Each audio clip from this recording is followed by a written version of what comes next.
Hi, I'm Marc, Technical Product Manager for Small Character Technologies at Squid Inc. Today we're going to discuss proper setup and parameters for print-specific parameters. Alright, so first thing we're going to look at is proper printhead orientation. So we've got our printhead mounted to our printhead floor stand. This is part number 26650. On the printhead itself, we have our printhead sensor clamp. This is part number 26695. When you're setting up the printhead, a couple things to be mindful of. First is making sure it's facing the proper direction. Okay, so for this application, we're just printing straight down, but we need to know which way to face the head itself. So if you look on the printhead, you'll see there's a locking screw on the sleeve. All you need to do is make sure that this screw is parallel to your product feed. So our product is going to be traveling from right to left. It could be left to right too. As long as this pin is pointing either direction, we know we're okay. If it was pointing straight out or towards us, that would be bad. We just print a straight black line. So again, here's our Photocell clamp. We do have a couple different holes drilled in this clamp that will facilitate many of our sensors that we offer. Today we're just using kind of a standard retroreflective photocell. Our part number for that sensor is 2006916. If you're unsure what sensor is right for your application or substrate, we'll provide a link in the video to a detailed spreadsheet of all of our sensor types, what applications are good for, and what substrates they may work best on. Okay, to plug in our photocell, you'll notice we do have a label here on the side of the printer. So our photocell connection is second in from the right. It's a 5-pin male connector on the printer, so we've got a 5-pin female connector on the photocell cable. So all we have to do is plug this in, and you'll see this threads right on. That's all you have to do to hook up the photocell. Most of our photocells do also have an indicator light that will let you know if it is detecting product.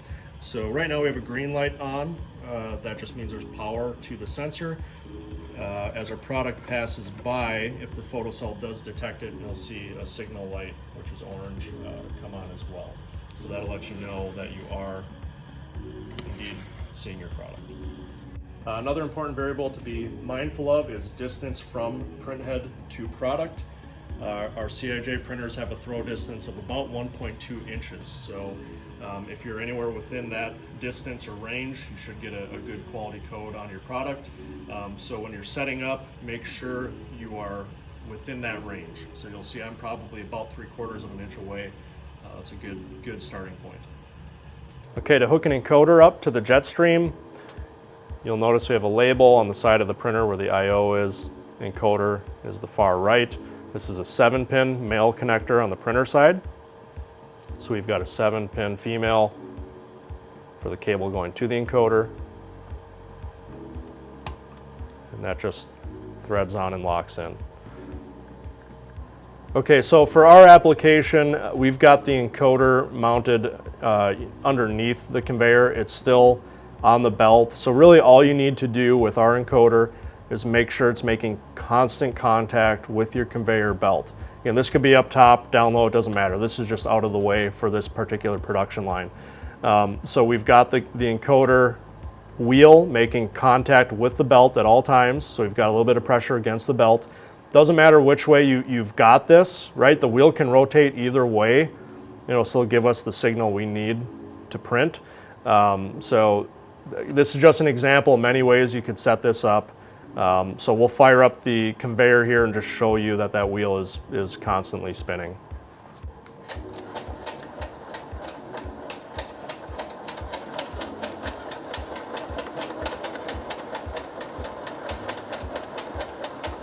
Okay, so we're going to discuss print-specific settings.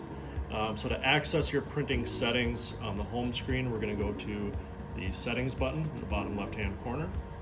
And then we're going to go to printing setting, top left-hand corner. In this page, you're going to find all the settings you need to get set up on your product.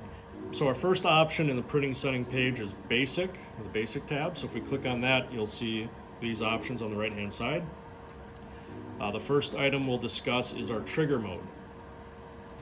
So if we click that drop down, you'll see we have a few options here. Our first is Photocell.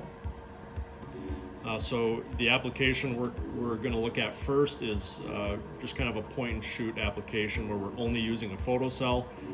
In this type of application, in photocell mode, we're saying we're just using a photocell for our print trigger or our print go. After that, we have Encoder. This is for encoder specific applications. So if we're only using an encoder as our print go and to also keep our print consistent, that's when we would use this print mode. One thing to be mindful of with the JetStream is if you plug an encoder in, the system will recognize it and automatically use it. So if we were to use a photocell and an encoder together, so the photocell would be our print go and the encoder would just keep the print consistent, we would leave our trigger mode set to photocell. Again, the system would automatically recognize the encoder and use it, so we wouldn't have to change the trigger mode in that scenario. So after photocell and encoder, we have what's called photocell repeat. What that means is as long as the photocell is detecting product, the printer will continuously print. You'll see we can control the print speed and the spacing between each print, but we're basically telling the system if we're seeing product to just keep printing. Last on this list is a print mode called auto print. If we enable this and we turn print on, if we don't have an encoder plugged in and we don't have a photocell plugged in, the system's just going to continuously print. Our next option in our basic printing settings, it's not really an option, it's called raster mode. This is just telling us what raster mode the current loaded message is using. So we actually can't manipulate this, it's just giving us some information, basically. All right, our next option is a delay multiplier. This is actually tied to the option directly beneath it, which is delay between prints. So this just multiplies the value that we have entered here in delay between prints. So if you click this drop down, you'll see we have a few different options. We can multiply by 1, 2, 4, 8. Again, it just makes it convenient if you're making a big adjustment here. Instead of having to type in a large number, you can just multiply it here. Delay between prints. If we're continuously printing, this will control the delay spacing between each subsequent print. The lower the number, the smaller the delay between each print, or the smaller the space between each print, the larger the number, the larger the space. One important thing to note with delay between prints, this is for applications that are not using an encoder. So if we're not using an encoder, this is what will control the spacing in between each print. If we are using an encoder, we will discuss this later on in the video, but we would go to the encoder page and we would use encoder repeat distance. Again, that would control the spacing in between each print if we're using an encoder. All right, our last value is printing speed. This relates to essentially the speed of the product. This is for, just to make a note, this is for non-encoder applications if we're manipulating the speed. So again, this is relative to product speed, basically how fast we're actually printing our text on the product. What you need to know is the larger the value here, the quicker the system will print that text. The lower the value or the smaller the number, the slower it will print that text. One important thing to note is, since this is for applications that are not encoder specific, if we are introducing an encoder, we would actually leave our print speed set to the maximum value, which is 1000, and then we would go to an encoder setting, which we will discuss later on in this video. The encoder divider, if we introduce an encoder, is what will control basically how quickly we actually print the text, basically the width of the text. So if we're not using an encoder, the printing speed is what will control that. All right, the next topic we'll discuss is direction. So we'll go into the direction page. This is where we can actually control the orientation of our print. So earlier on in our video, we discussed the proper orientation of our print head, where we would aim that locking screw or pin on the print head. Again, I said you could have it pointed either upstream or downstream. The reason I said that is we can just control the direction of print in this drop down. So we can have it set to regular, invert, basically flips the text upside down, reverse, we'll reverse the text, and then we can also reverse and inverse the text. So we can control the direction of print in this page. The other option beneath that is for traverse printing. We will discuss that in more detail in a separate video. That is not relevant for our current application. Our next page that we'll discuss is called Message Bold and Height. This is where we can control first the height of our text. So this is basically a percentage, 0 to 100%. By default, the system will come to you set to 100%. This is just, again, going to control the height of your characters. One thing to be mindful of is distance from printhead to product will also have an impact on your height as well. So you've got two different ways you can manipulate the height of your text. Underneath that, we have what's called a bold factor setting. Default is 0. For each 1 point increment, it will double the amount of droplets that we throw down per character or for our text. So that's just going to make our characters darker. All right, the next tab is called BCD, or binary coded decimal. We will also cover this in a separate detailed video. After that, we have our Photocell tab. Okay. In our Photocell page, you'll see we have 3 different options here. First is trigger edge. If you click that drop down, we have leading and trailing. What that means is if we leave it set at leading, the system will trigger off the leading edge of our product. If we set it to trailing, the system will trigger off the trailing edge of our product. So basically with trailing, our photocell will see product, and when it stops seeing product at the trailing edge, that would be our print go.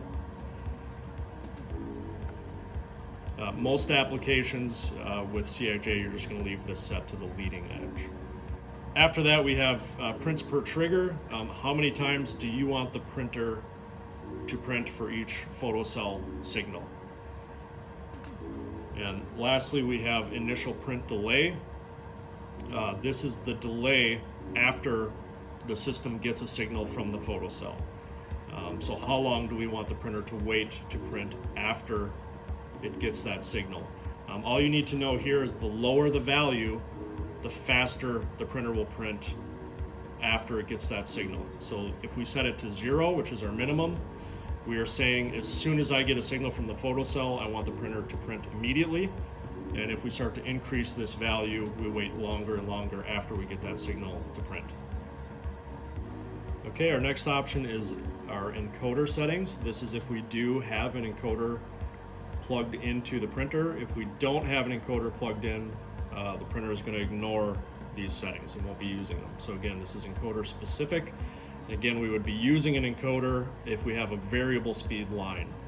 So if the product speed is changing, the encoder's job is to keep the print consistent. So our first value that we can change here is called encoder repeat distance. This is for specifically if we're in an application where we're continuously printing while we're using an encoder. This controls the space in between each print. The number you see that we can enter into this field is encoder pulses. So for example, it's set to 2000 right now. What we're saying is in between each print, we're going to wait 2000 pulses coming off the encoder. So if we decrease this value, we'll have a smaller space in between each print. And on the flip side, if we increase that value, we'll have a larger space in between each print. Beneath that, we have what's called an encoder divider. this essentially controls the width of your text when we're using an encoder.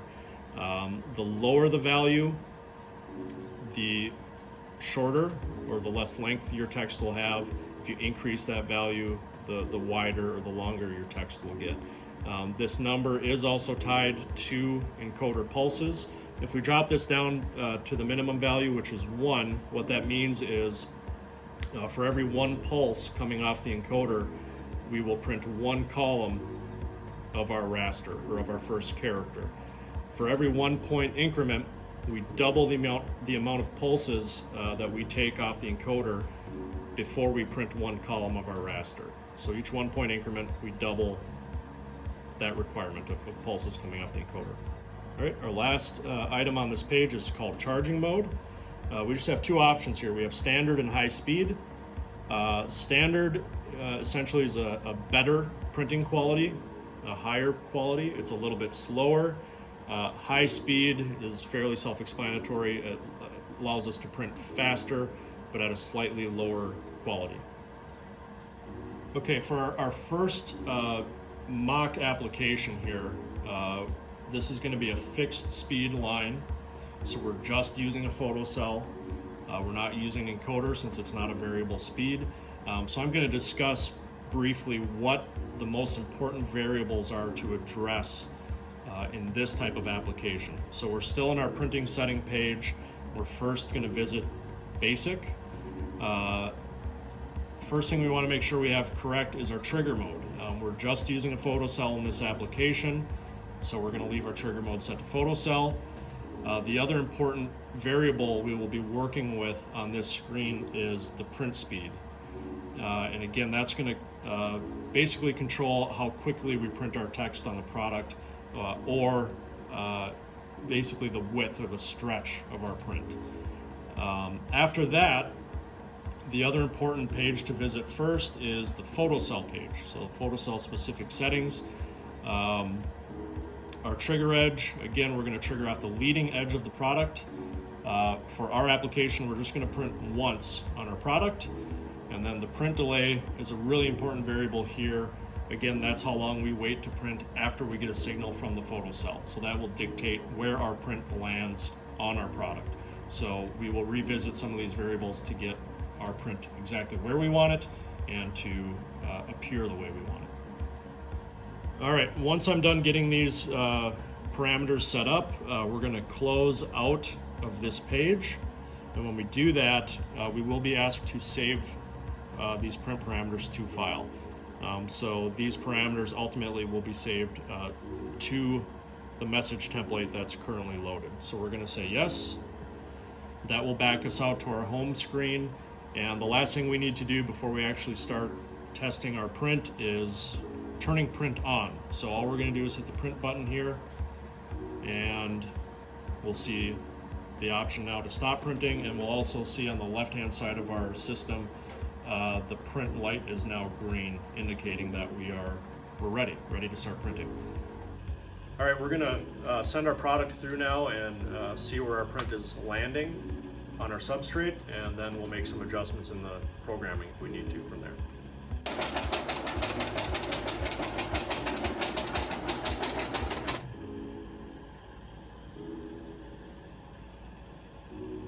Okay, so we've started printing. You'll notice we were a little early. Ultimately, we're going to try to get this text centered on our product. So we printed a little too soon, and the text is also a little bit too compressed, in my opinion.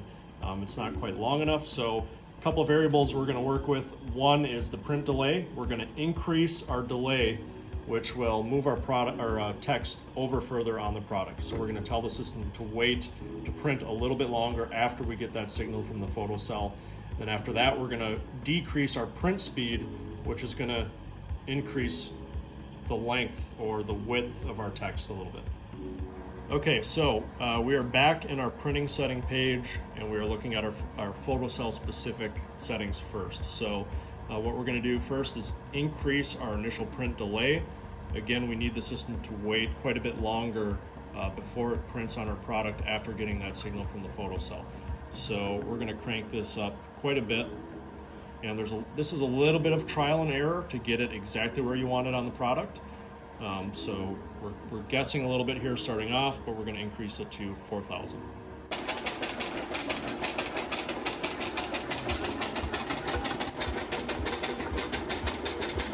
Okay, so our second print was actually a little bit late, so we're just going to back off of our initial print delay a little bit. So I'm going to drop that down. Again, this is a little bit of trial and error. We're just going to drop that down, and we're going to test it again, and hopefully we're close.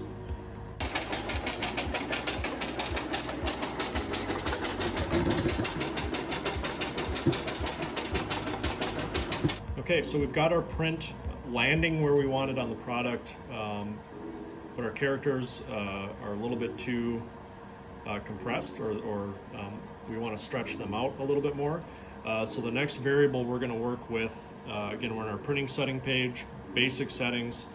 On the very bottom of this page, we're going to work with our printing speed now. So you'll see we had it set to the maximum, which is pretty high. We're printing pretty fast. So we're going to drop this down just a little bit. And we're going to give this a shot. And again, this is a little bit of trial and error, again, to get it to look exactly how you want. But this should increase again, the length or the width of our text or our characters a little bit.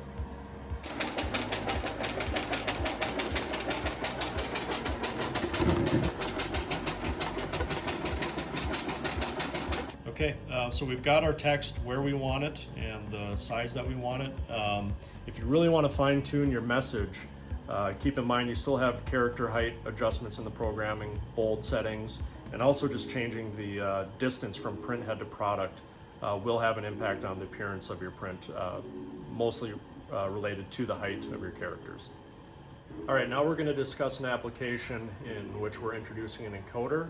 So this is a variable speed application. The speed of the product might change, therefore we use the encoder to keep our printing consistent. So we're going to discuss what variables or printer settings are relevant for that application. Okay, again, we're going to discuss the most important settings or variables for an encoder and Photocell application. So we're going to go back into our settings page, and again, we're in our printing setting area. We're going to go to this basic page first, and again, we're going to discuss the trigger mode. We've plugged an encoder into the system. As I mentioned earlier in the video, though, the system will automatically recognize the encoder. Since we are using a Photocell with the encoder, we can leave our trigger mode to Photocell. So we're using the Photocell as our print signal or our print go, and then the encoder will just keep our print consistent. The other thing to be mindful of on this page, if we are using an encoder, the best thing to do is just to max out your print speed. So set that to 1000, and we will not have to touch that again. We will just use encoder specific parameters from here on out.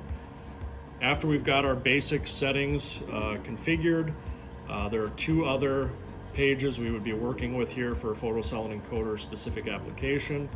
Our encoder page. For this particular application, we're not going to worry about the encoder repeat distance. That's again only for continuous print applications where we have multiple prints and we're controlling the spacing or the distance in between each print. The only setting we're going to worry about for our application and on this page is the encoder divider. And again, the encoder divider is going to control basically the width of our text. The other page we will be working with is Photocell. We will still be working with that initial print delay from our Photocell signal. One thing to be mindful of now that we have an encoder introduced is the encoder divider value will also impact our print delay. So it's important in this application to try to get your encoder divider set up the way you want it first, and then adjust your print delay. All right, so in this case, again, there's going to be a little bit of trial and error involved before we get this perfect, but how we're going to start off is we've decreased our initial print delay quite a bit, and that's because we're going to have start with a fairly high encoder divider. And again, just remember that divider value will impact this delay. So typically the higher the encoder divider, the larger delay you're ultimately going to have, or the more it will impact your delay. So we're starting off with a delay of 250. We're going to go to our encoder page, and we're starting off with an encoder divider of 12. We're just going to take a test print, see how that looks, and if we have to, we'll make adjustments from there.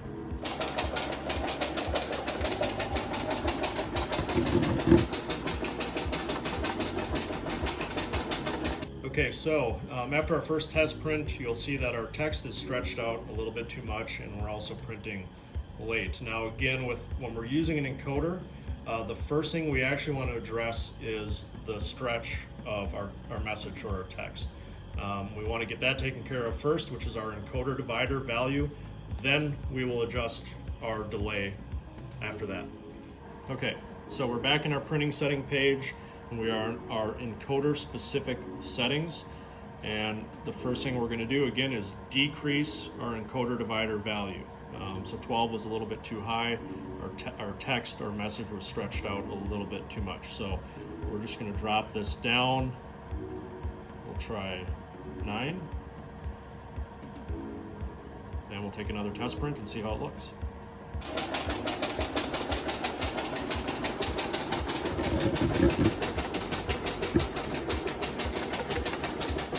Okay, you can see just by decreasing our encoder divider value, not only did it decrease the width of our message, but again, it also had an impact on our delay. So it shortened up our delay as well. So it actually got our print roughly where we wanted on the product. Now, I'm actually going to shrink it down even more, or decrease the width even more, and you'll be able to see how that again impacts our delay, and we will adjust the delay after that. Okay, so we're going to decrease our divider a couple more points here, and again, that should decrease the stretch of our text even more, and it will subsequently also make our delay even shorter. So we're just going to work with the divider first, again, make sure our text looks the way we want it, and then we will revisit our print delay after that.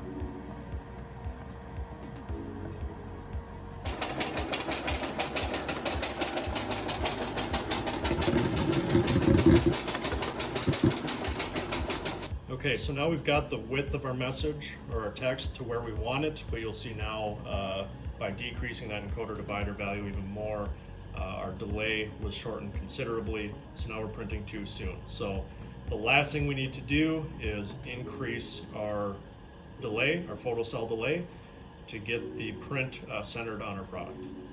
Okay, so again, we're just going to increase our initial print delay now relative to the photocell. After we got our encoder divider to where we wanted it, again, we're printing too soon. So we're going to increase this value and take another test print and see where we are.